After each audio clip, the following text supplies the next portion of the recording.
Jayo Radha Madhava Kunja Bihari.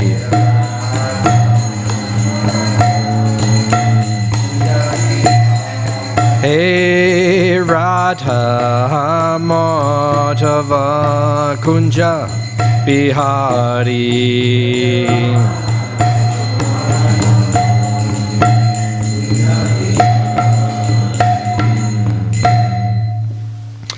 Jayam Vishnupad Paramahamsa Paragraj Kacharya Shtachala Satashishimad.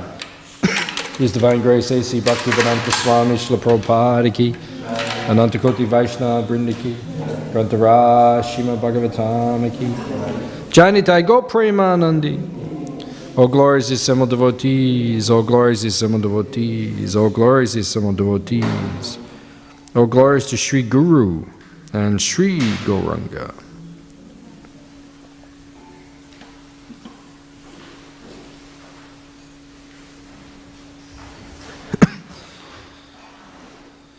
Narayanam namaskritya naram cheva narottamam devim saraswatim vyasam tato jayam udirayat. Om namo bhagavate vasudevaya. Om namo bhagavate vasudevaya. Om namo bhagavate vasudevaya.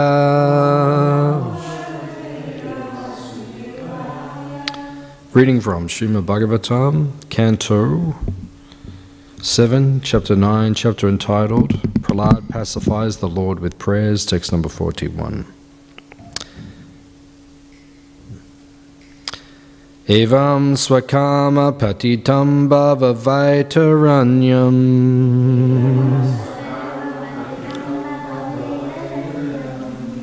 Anyonya kama maranashana bita bitam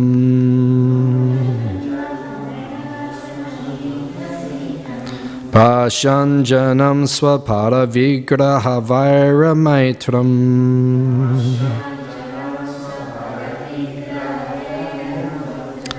Anteti parachara piprihi mudamajja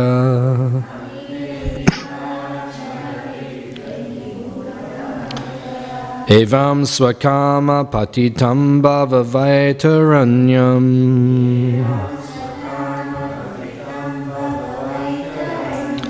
Anyonya janma jasa bita bitam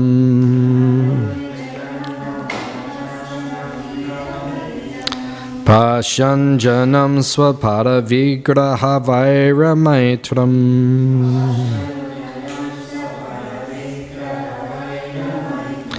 Anteti parachara piprihi mudamajja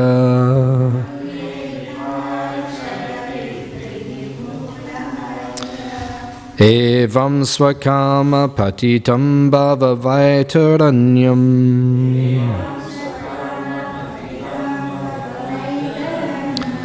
Anyonya janma maranashana bita bitam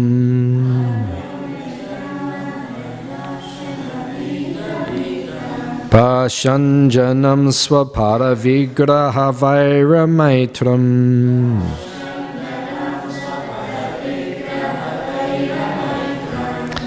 Hanteti parachara piprihi muddamajja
Mataji's.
Kaha.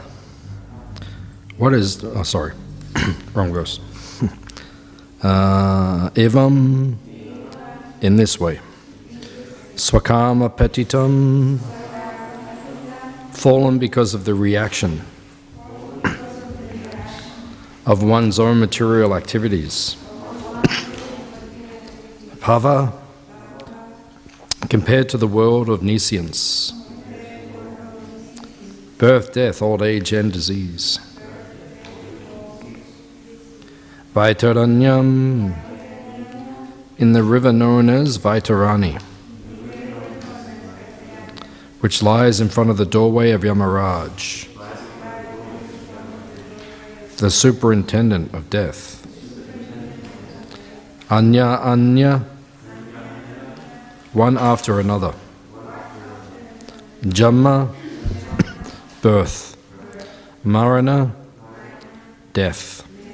Ashana, different types of eating. Bita bitam, being exceedingly afraid. Pashan, seeing. Janam, the living entity. Swa, one's own. Pada, of others. Vigraha, in the body.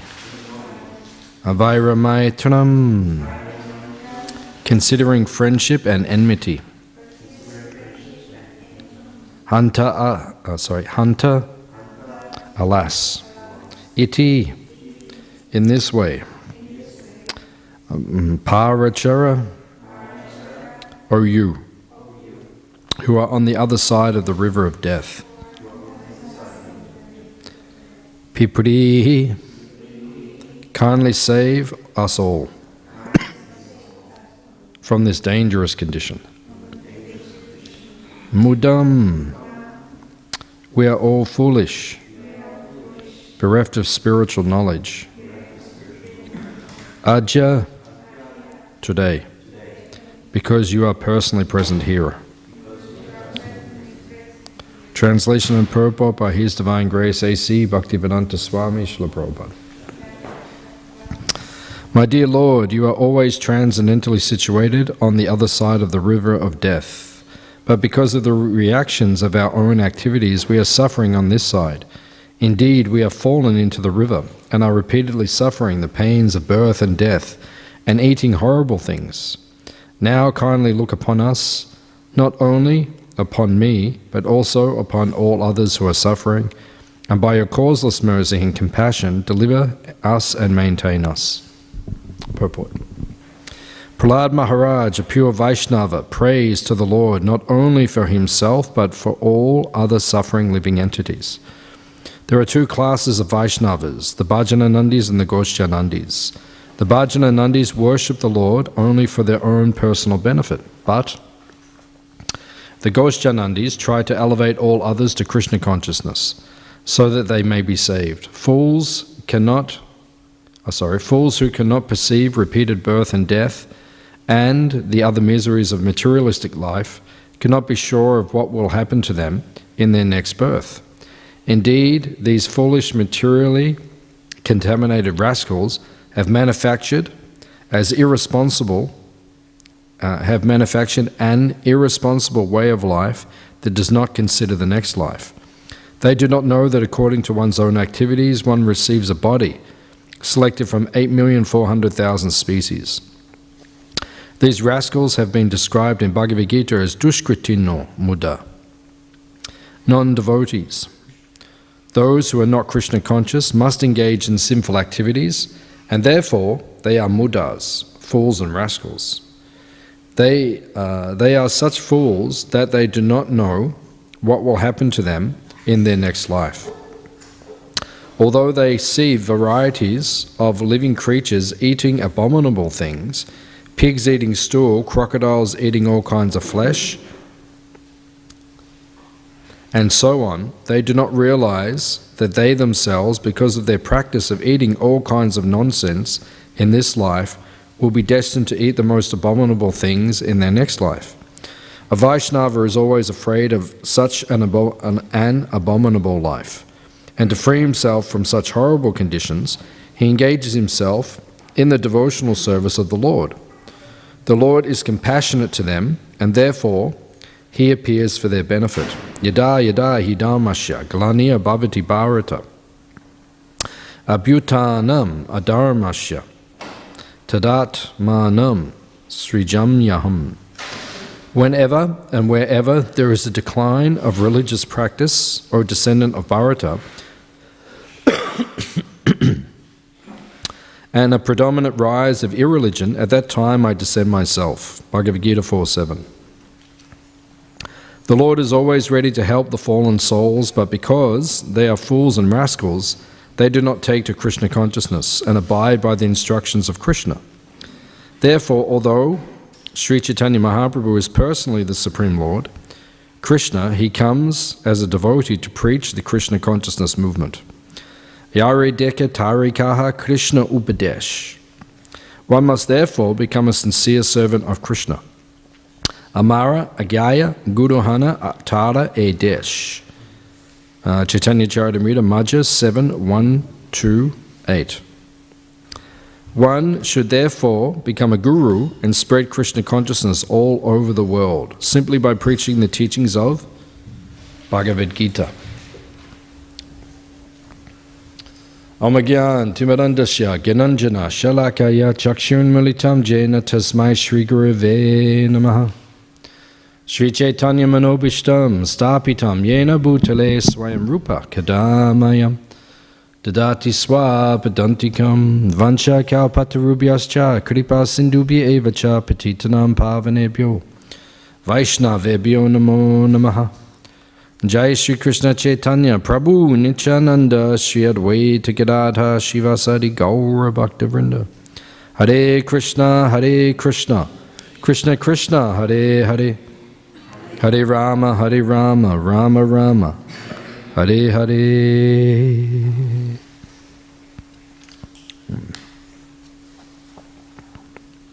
It's a very nice purport by Prabhupada, as all these purports are. Prabhupada is describing that there are two types of devotees. There's Bhajananandi and Goshyanandi. Bhaja. It means like to worship. Bhaja. So a Bhajananandi is one who absorbs himself in worship of the Lord. And in our tradition we have Bhajananandi devotees. If you look at our disciplic succession on the back wall behind Prabhupada, so you have, on those pictures, we have Gorkashodas Babaji Maharaj. And on the altar below Gaurnitai, we also have Jagannath Das Babaji Maharaj. So they were Bhajananandi devotees. In other words, they weren't so engaged in preaching, but they were more engaged in bhajan, or worshipping Krishna, focusing on internal cultivation of their own Krishna consciousness.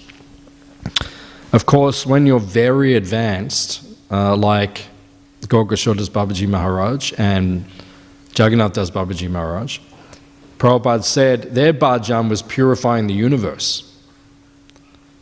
So, it wasn't just like a selfish type of activity.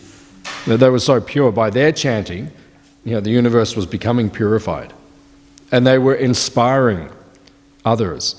Gaur-Kishore Das Babaji Maharaj, he gave initiation to Bhaktisiddhanta Saraswati Thakur. Bhaktisiddhanta Saraswati Thakur is the son of Bhaktivinoda Thakur. But you cannot take initiation from your father or your mother. Right? That's not proper, because the kids don't always listen to the father and mother. I mean, imagine if your children, you were the guru of your children. Right? They wouldn't follow half of the things that you told them to do. Clean your room. I don't have to clean my room, but I'm your guru. But you're also my parent. So it's not going to work. So Bhaktisiddhanta Saraswati Thakur, he was initiated by Gaur-Kishore Das Babaji Maharaj. Bhaktivinoda Thakur said, go to Gaur-Kishore Das Babaji Maharaj. Take initiation from him. He was a Bhajananandi. And Bhaktisiddhanta Saraswati Thakur, he invited Gaur-Kishore Das Babaji Maharaj to come to Calcutta to preach. He said, come, I'll bring you and I'll organize preaching programs. You're such an advanced devotee, Paramahamsa devotee. Gaur-Kishore Das Babaji Maharaj said, I will never go to the material world. He wouldn't leave. He was up in Mayapur. Right? He's doing his bhajan in Vrindavan, and then he moved to Mayapur. Very interesting, actually. Jagannath Das Babaji Maharaj and Gaur-Kishore Das Babaji Maharaj both did this. Usually we do the other way. All right, we start in Mayapur, then we go to Vrindavan. But they actually did the opposite. It's very interesting. Right? Did their bhajan in Vrindavan, then moved back to Mayapur. Because it depends on your realization, but in many ways, I mean, we see Vrindavan as being, Vrindavan has a different mood to Mayapur. Mayapur is Audarya Dham. It's very merciful, very compassionate. Right? All the deities there are in a very compassionate mood, in the mood of Chaitanya Mahaprabhu. But Mayapur also has an incredible amount of, it is incredibly deep. Vrindavan is obviously incredibly deep because it's the home of Radha and Krishna. But Mayapur is a place where Krishna goes to experience Srimati Radharani's mood. So it's incredibly deep. So Gaur-Kishore Das Babaji Maharaj and Jagannath Das Babaji Maharaj, they began their bhajan in Vrindavan, but then they moved back to Mayapur, which is very interesting. Quite often we see it the other way. We go to Mayapur first and then we go to Vrindavan, but they did the opposite. So he was doing bhajan. Gaur-Kishore Das Babaji Maharaj was doing bhajan in Mayapur, and Bhaktisiddhanta Saraswati Thakur said, come to Calcutta, I will organize preaching program for you. He said, I'll never go to the material world. Right? He wouldn't leave. Right? He stayed there because he was a Bhajananandi. This purport is speaking about Bhajananandi and Ghoshjanandi. Right? So, if you're a Bhajananandi, right, on the level of Gaur-Kishore Das Babaji Maharaj and Jagannath Das Babaji Maharaj, you're purifying the universe just by your bhajan. Just by you being present on the earth and preaching, you are purifying the universe. And not just purifying, but you're inspiring the Ghoshjanandis to preach. Bhaktisiddhanta Saraswati Thakur, how many disciples did he have? 60,000 disciples. 60,000 disciples. Because he was being inspired by his guru, Gaur-Kishore Das Babaji Maharaj, to go out and spread, and he spread the Hare Krishna movement, the Sankirtan movement, all over India, very powerfully. Right? And gave the instruction to Srila Prabhupada, our Srila Prabhupada, to go to the West and to spread it across the oceans as well, spread it all over the world. Bhaktisiddhanta Saraswati Thakur, he actually said, because he had 60,000 disciples, but he actually said when he left the world, because he actually left quite young, he was only in his 60s when he left, he actually said that he was dissatisfied, because he said many of the disciples were coming just to take initiation so that they could say, oh, I'm initiated by Bhaktisiddhanta Saraswati Thakur. It was like a prestige thing. So he actually, when he left, he said he felt, and Prabhupada said that, he said, when my Guru Maharaj left, he felt dissatisfied at the state of the Gaudiya Math, because they were all fighting amongst themselves. Bhaktisiddhanta Saraswati Thakur said that the sannyasis, they built this big marble temple in Bagh Bazar in Kolkata, and sannyasis were arguing who was going to have which room in the mutt. So Bhaktisiddhanta Saraswati Thakur, he said to Prabhupada, better you just sell all the marble, right? Sell all the marble, make money and print books. And he said to Prabhupada famously at Radhakund, he said, if you ever get money, print books. He gave him that divine message. If you ever get money, print books. Because he was spreading the movement, but then he was feeling dissatisfied because people were not taking the spirit of the movement properly. And Srila Prabhupada said that when he left, he said, I am satisfied with what has been established. He said, my Guru Maharaj was not satisfied at the end because of the way the mission was being left. But Prabhupada said, I am satisfied. And Prabhupada said, at least maintain what I have done.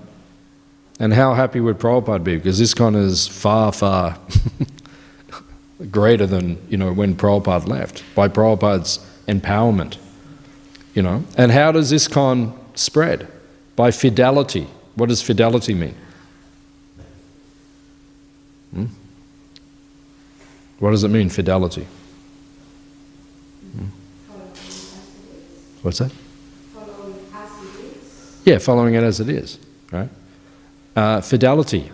If you're an infidel, it means you're not chaste, you're not committed. You'll go off with other people. You're married to one person, but you'll go off to other people, right? That's an infidel. It's not chaste, not committed. Fidelity means we have to be, when you're committed, then things will spread. And that's why ISKCON is spreading, because the devotees are so committed to Prabhupada's mission and his movement. And now you see ISKCON is becoming empowered by Prabhupada, right? Prabhupada is empowering the devotees to spread Krishna consciousness everywhere, and it's spreading, right? Sometimes reporters would say to Prabhupada, Srila Prabhupada, Swamiji, how is your movement spreading? Prabhupada said, it is spreading like wildfire. Spreading like wildfire, it is going everywhere. And then Prabhupada would say, they put out the fire in one place, we started in another place. You put out the fire in this place, we'll just start it over there. You come and shut the temple here in Melbourne, okay, we'll go to Hoppers Crossing, we'll open one there. And then in Hoppers Crossing, if you shut that temple, then we'll go to Berwick and we'll open one there. It is spreading like wildfire. Wherever you put it out, it will just come up again. So Prabhupada would be very happy with the way ISKCON is spreading. So, is there a place for Bhajananandis in ISKCON? Yes, there is. You can do bhajan, you can be a Bhajananandi. If you're qualified to be a Bhajananandi. If you just want to go and do bhajan and just chant and absorb yourself, if you're doing it properly, right? If you're actually qualified and you're doing it, then you can be a Bhajananandi in ISKCON. Just like Jamuna Devi, every morning we sing the Govindam prayers by Jamuna Devi. Now, she was a huge preacher in ISKCON. She was one of the biggest preachers in ISKCON. You ask all the early devotees, she was one of the biggest preachers. And she made so many devotees, and she was such a powerful preacher. But then, while Prabhupada was still on the planet, she moved away from the devotees. And she went and lived with another devotee, a friend of hers. They went and lived separately. And they weren't like associating with the other devotees so much, like that. But she would write to Prabhupada. because she was very, very close to Prabhupada, right? If you see in the early days, there's many photos with Jamuna Devi and Prabhupada. They're very, very close. And she moved away. But she would still write to Prabhupada. And she wrote a letter, and Tamal Krishna Maharaj, he gave the letter to Prabhupada. Or maybe he read the letter to Prabhupada, and then, she was saying that, I'm away, I'm still chanting my rounds, I'm still following the regular principles, I'm still practicing Krishna consciousness, but not associated. And Tamal Krishna Maharaj thought Prabhupada was going to write back or say, tell her to come and be with the others. And no, and Prabhupada said that is okay. Yeah? If she's doing her bhajan, if she's following the principles of Krishna consciousness, then that is okay, she can do like that. Not everyone has to do like we're doing, like be in the temple and do full-time service. No, not everyone has to do like that. There are different ways to go to Krishna, and different individuals will do it. So there's a place for bhajananandis in ISKCON. You can be a bhajananandi, but you have to do it properly. Krishna says in the 3rd chapter of the Bhagavad Gita, do not be michyacha. What does michyacha mean? Michyacha, beginning of the 3rd chapter of Krishna, of Bhagavad Gita. Then, what is that? Michyacha. That is pretender. Externally, you look like a Babaji.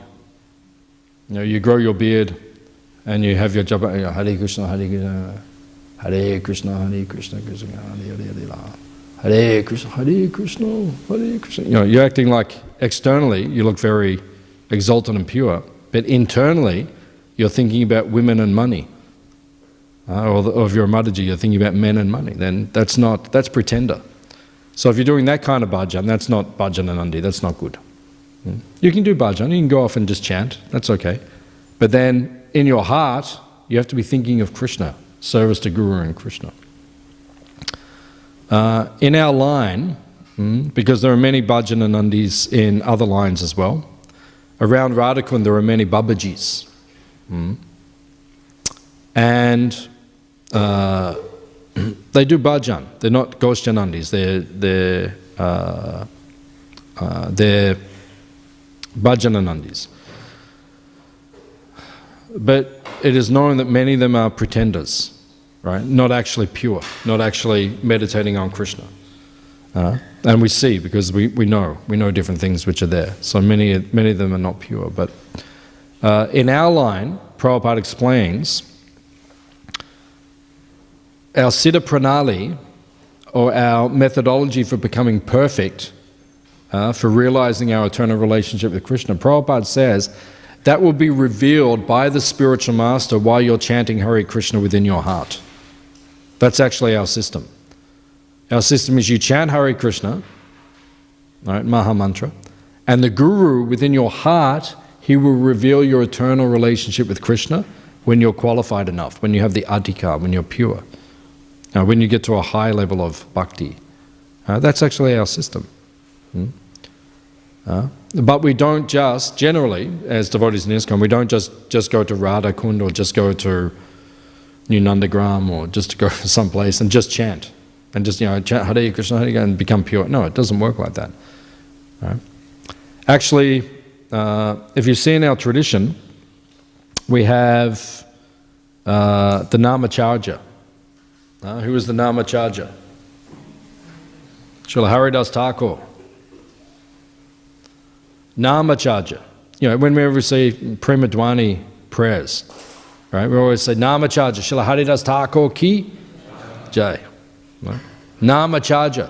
Because Chaitanya Mahaprabhu, he's the Yuga avatar, and he came to give us the chanting of Hare Krishna, the Sankirtan process. Right? Lord Chaitanya came to give us that. And then who was the devotee who was empowered by Lord Chaitanya to show us how to become perfect in chanting the holy name of Krishna? That was Haridas Thakur. Right? Namacharya. 3 lakhs every day. 192 rounds a day. Have you ever done 192? Hands up, you've done 64. Hands up, you've done 80. Hands up, you've done, what's 64 and 64? 128. Hands up, you've done 128. 120? No one's even done 2 lakhs.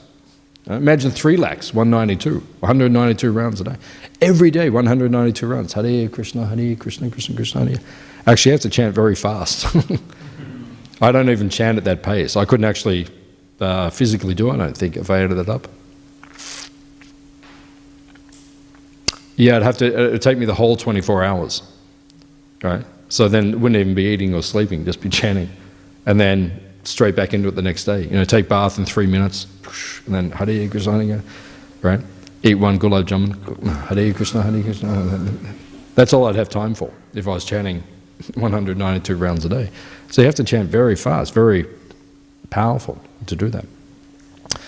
So my Guru Maharaj, Tamal Krishna Maharaj, he was telling us that one time, he said in Singapore, he was doing a Ekadashi vrat. Every Ekadashi, he would chant 80 rounds. Every Ekadashi, he did this for a couple of years, every Ekadashi, when he was traveling around the world. So every Ekadashi, he would do 80 rounds, right? And I think he would fast, and just chant and do so. So he said in Singapore one time, he did 192 rounds, 3 lakhs. Because he said he wanted to experience what that was like. So he did it. And then he said his realization was he felt as purified as just doing a normal day of service in ISKCON with 16 rounds. Now, he said that. I mean, he was doing a lot of service. A lot of service. He was doing a lot of service for ISKCON. So he said just chanting his rounds, doing a normal day of service in ISKCON, he felt as purified as chanting 192 rounds. So you can be a Bhajananandi, but you have to be very exalted. And then you'll get the purification. Right? And it's not easy either to do it. There's a place in ISKCON for it. It's not that we don't accept anyone can be a Bhajananandi. Devotees can do it. But you have to be relishing. And you have to be very exalted. And you can't be a Michacha, you can't be a pretender. But generally, most of the devotees in ISKCON, we are Ghoshjanandi. Ghoshjanandi means? What is a Ghoshjanandi? Preacher. Someone who gives Krishna consciousness to others. That's our line, that's our lineage generally. If you look at most of the acharyas, that is the mood of the acharyas, Ghoshjanandi, right? And which acharya do we follow the most closely is Prabhupada himself, because he was the last of the great acharyas, the Paramahamsa acharyas within our disciplic succession. Prabhupada said, devotee said, will there be another Paramahamsa, would there be another pure devotee who will come? Prabhupada said, yeah, someone may come. Someone may come. And then they asked Prabhupada, they said, how will we know? How will we know? Prabhupada said, he will be self-effulgent. You go on this side, men go on this side. No, ladies on this side, men on this side. Yeah. Then he will be self-effulgent. Right? We won't have to ask, is this the Paramahamsa? Right? Everyone will just know this is the Paramahamsa. And in ISKCON already we have devotees like that. We have acharyas like that. We have disciples of Prabhupada who are like that. Very powerful. Very powerful. So we know these personalities are very powerful. Right? And we offer them respect because we know. Will someone come who's like a Prabhupada who everyone follows? Maybe. Maybe that will happen in the future. Someone will come and everyone will follow that person. That may come. But generally, we follow Prabhupada's example. We are Ghoshjanandi. Ghoshjanandi means we do what Prabhupada does. One time, a devotee asked Prabhupada, they said, Prabhupada, how do we repay our debt to you? I think we all feel like this. I feel like that. My Guru Maharaj, Srila Prabhupada, the disciplic succession, all the devotees, the gurus there. I feel like I have a debt. I can't repay the debt. I feel like I have a debt. So a devotee said to Prabhupada, Prabhupada, how do we repay our debt to you? Prabhupada said, actually it is not possible. Prabhupada said, actually it is not possible. I mean, how do we repay the debt? What do we do? Yeah, chant. Yeah, we do our best, but how do we actually repay the debt? Prabhupada pulled us out of this cycle of birth and death. I remember the moment. I was at my grandmother's house. I was doing a modeling course. I was studying acting. I left school, I was studying acting. And I do modeling to make some money, right? So I was doing a modeling course, which is the most boring course in the universe. It was boring. It was this 6-week course, like a tape called How to Be a Model. It was boring as anything. So I would not go to the course because it's so boring, and I'd go to my grandmother's house because my grandmother wouldn't tell my mother that I wasn't going to the course, right? So I went to my grandmother's house, and she wasn't home. So I just let myself in, and I was sitting there, I still remember, I was sitting there on her chair in the lounge room, and I was watching television, and then it was in the middle of the day, and then there was nothing to watch. Midday, it turns into horse manure. All the television just turns into horse manure. It's like there's nothing to watch, it's boring. So I turned it off, and I was sitting there, and then I looked to my left, and she had a bookshelf.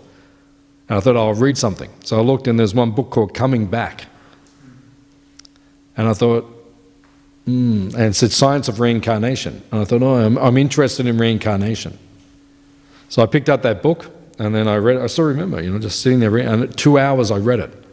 I never finished it. I read up to the end of chapter 6. There's 8 chapters, I think. So I read to the end of chapter 6. But it changed my life. Prabhupada changed my life. His book, his words changed my life. And I was just reading, I'm thinking, my God, every time I read something, wow. It's like all this knowledge which was within me, but I could not articulate it. Suddenly someone was saying it all on me. Because I was reading things. I was interested in, the meaning of life. I was thinking about these things.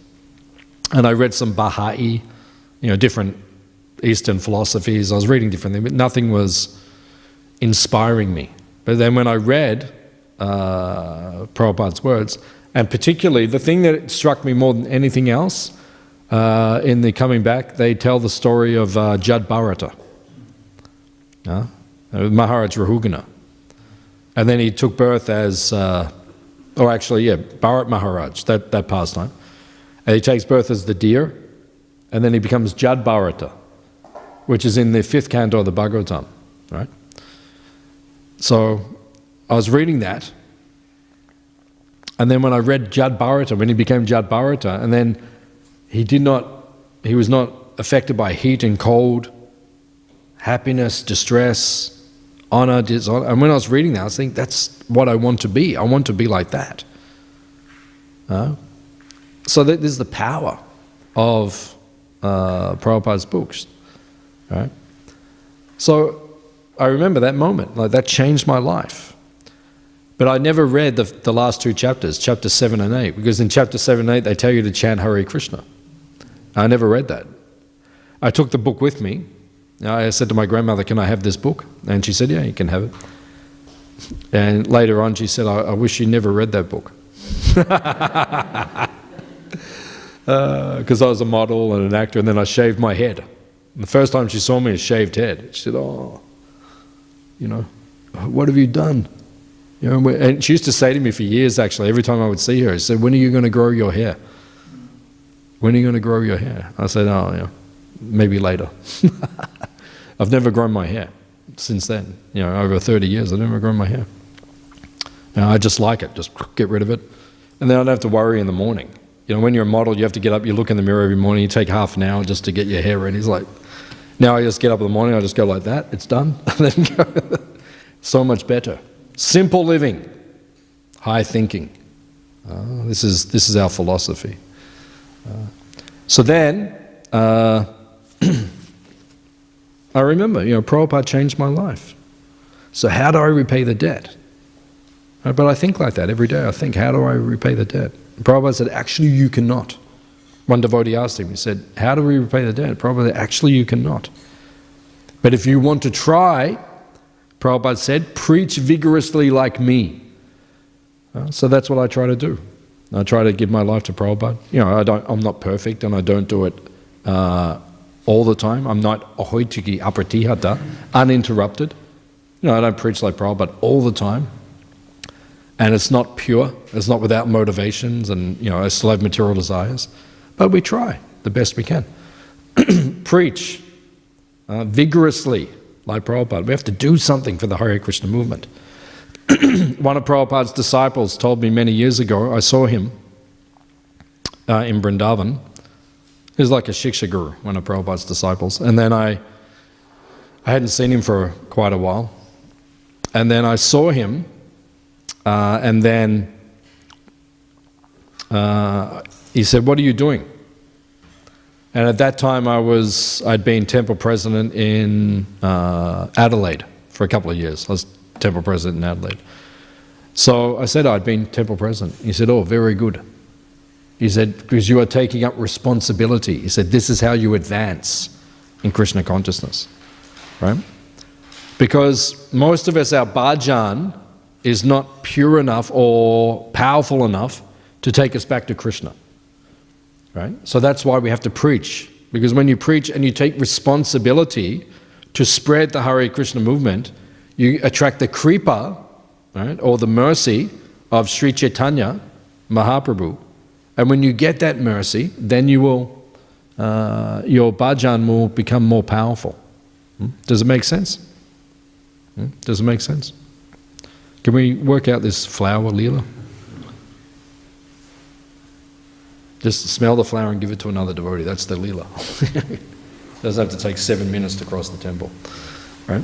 So, does it make sense? The how to?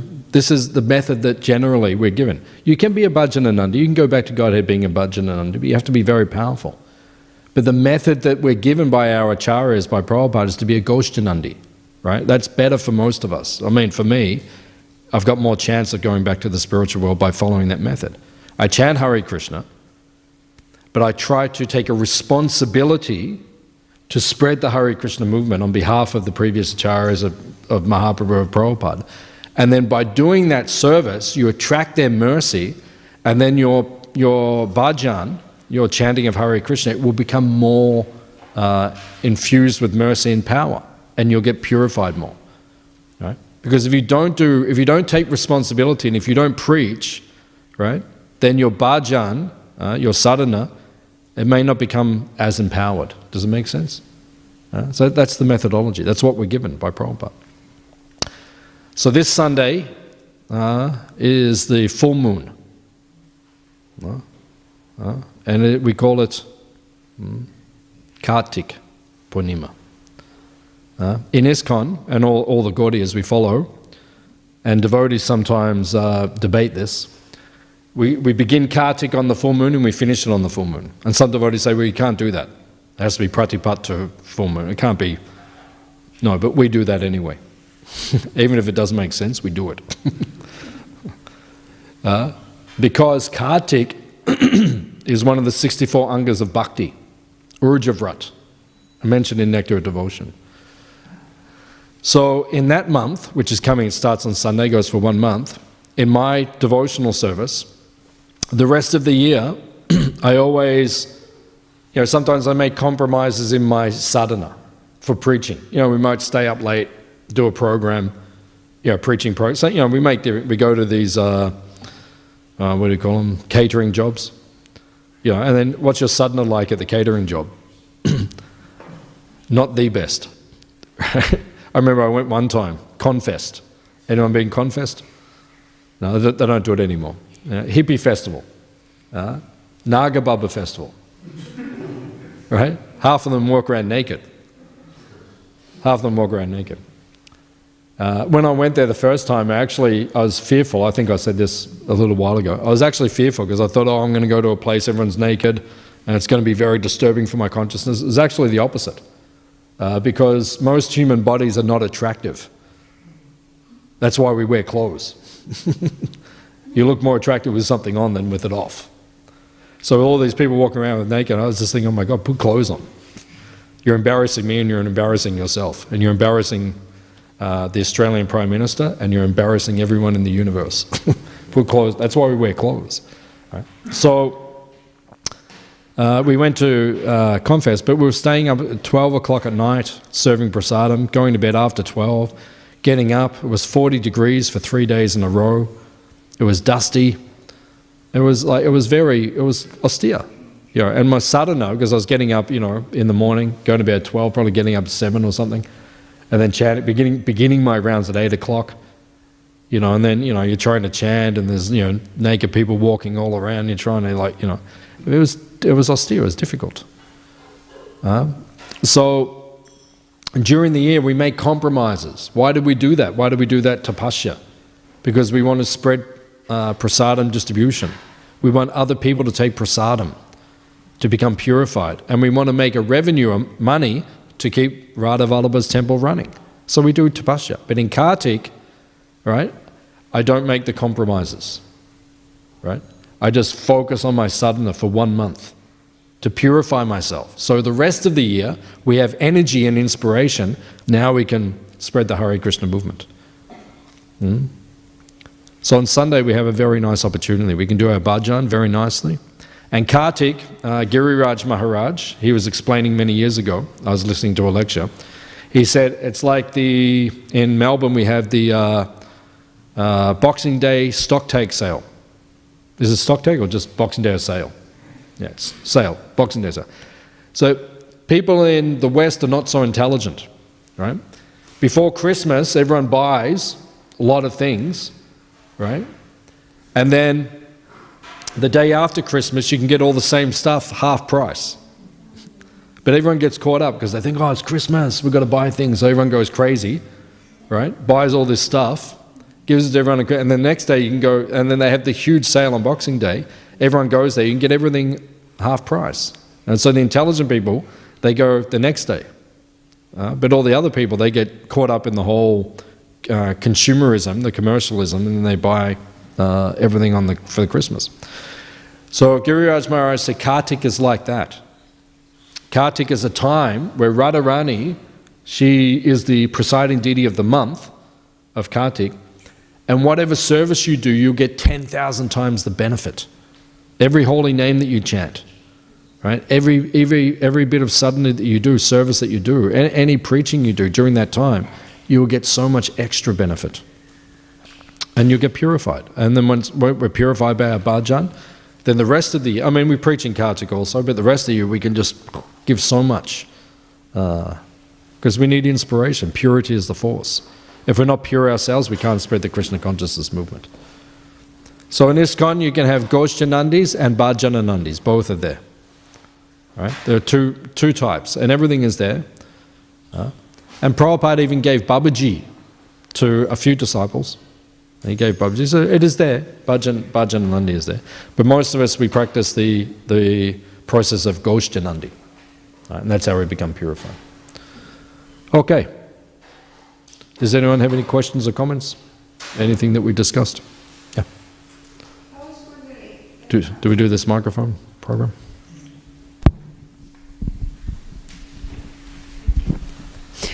I was wondering how we can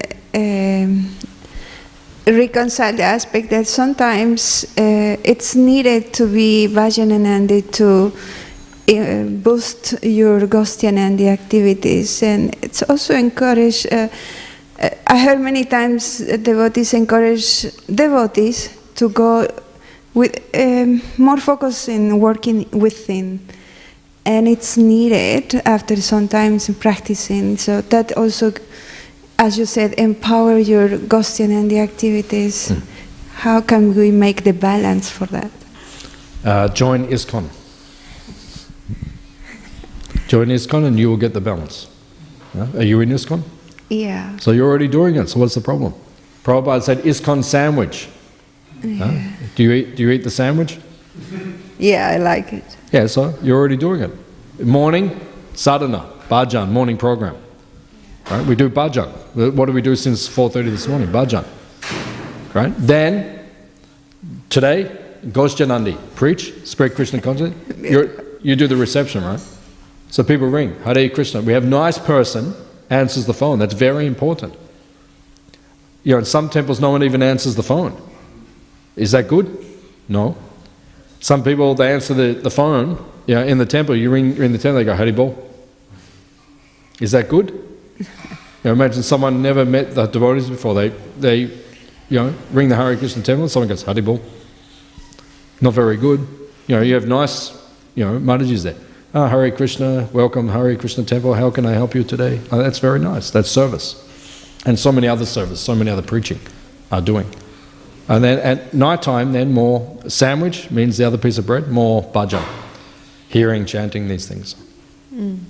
Does that answer your question? Yeah, also I was thinking more, for example, sometimes it's required like a retreats activities that devotees do in order to foster more their inner life and then be more energizing, or going to the Dham once a year, or things like that.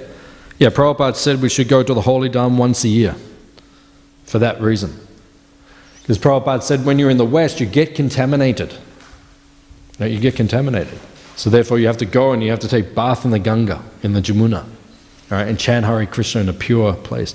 Prabhupada actually said, interesting, Harisori Prabhu's diary, Prabhupada actually said that 500 devotees in ISKCON should come to Mayapur every 3 weeks and just do a kirtan festival. Just chant. 500 devotees. And he said at the end, 3 weeks, they go back, another 500 devotees come, they do. Prabhupada actually gave that instruction. So yeah, you're right, we need to do these retreats or go to the Dham, these things to purify ourselves. But I like the way how you presented that every day can we do that blended activity, Vajananandi and Gostinandi, and it's open for everybody. I like that, thank you. Yeah, Prabhupada, he created both for us. Yeah, we do both. We do bhajan, we preach, So every day we're doing both. But then sometimes, as you say, we have to go away. We just have to absorb ourselves in bhajan, get purified, and then come back. You have more energy. Thank you. Okay. Any other question or comment? Syria, the microphone for Syria. Hare Krishna Prabhuji. Thank you for the nice class. Prabhu, you mentioned how Yamuna Mataji was staying far away from the devotees and Srila Prabhupada was happy with it. But we also see in the lectures and even in the Srimad Bhagavatam, we're encouraged to take devotee association. And Srila Prabhupada says that's the only thing that can please me. Whether you like being with the devotees, you still have to cooperate with them because that's our austerity. So how do we understand this? Well, she was with a devotee. There was 2 of them living there. So she was associating with devotee. So it was happening. So for most of the devotees, then we stay near the temple. We come, we associate with the other devotees, serve the other devotees. But, sometimes some devotees, they want to live more separate. That's okay. Prabhupada said as long as they chant their rounds, follow the regular principles, that's okay, they can do that. And they just sometimes they come for festivals or something like that, or that's okay, if that's how they want to do. I don't want to do like that. I like being with the devotees. I don't want to go away and not see the devotees. I want to be with the devotees. But if someone feels like that, they just want more solitude and more privacy, they can do like that. But they have to follow everything that Prabhupada taught. Is it okay? Okay. That's good. Any other question? Yeah. Use the transcendental microphone. Sorry, it's just a simple comment regarding Yamuna Mataji. Yeah, it was a period of time that when she did that, but after she got an ashram where many devotees were coming and she was cultivating, providing devotee care program, and so she was in a Sharanagati farm in Canada, so with devotees as well. So it's a good point. There was a period where she went away, but then she came back and she lived on one of the ISKCON farms, and she was looking after the devotees and doing so. And then also during that time she wrote Lord Krishna's Cuisine, which became one of the biggest selling cookbooks on the planet. So she did a lot of preaching, even when she was writing articles for Back to Godhead, late 80s as well, early 90s. So so she went away for a little bit, but then she came back. Okay? Or you're thinking of going away?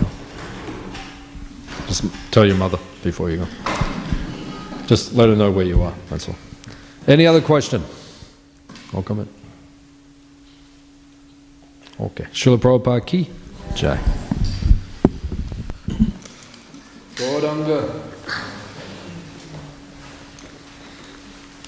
Gauranga.